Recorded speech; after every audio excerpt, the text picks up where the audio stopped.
去翻上去睇嗰個咩狗墳啊，所以睇個車廂好特別㗎。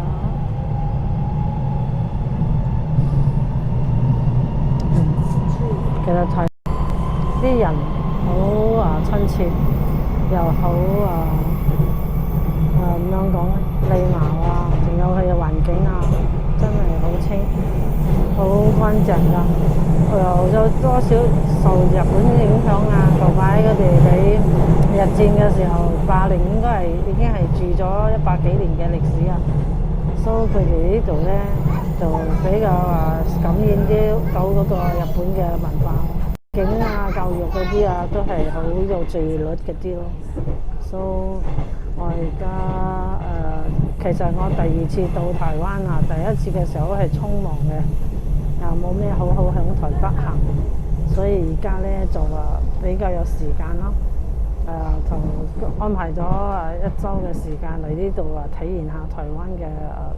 過年氣氛啊！你睇我身後啲街景啊，而家就前往去到咩嘢佢嘅咩希橋啊，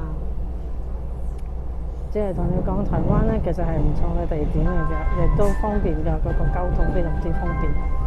有高鐵啦，有鐵車啦，即係火車啦，同埋嗰個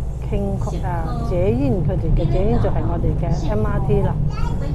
所以話咧唔會話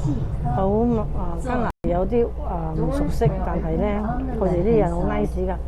你問嗰啲工作人員啊，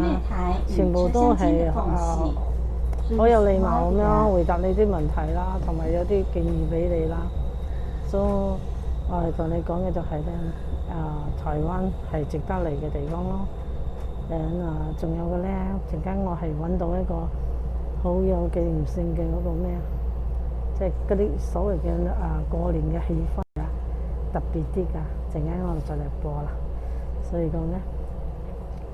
仲希望向自己下半即係所謂嘅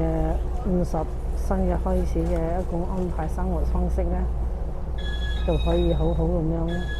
去過自己中意嘅生活，唔需要話你好多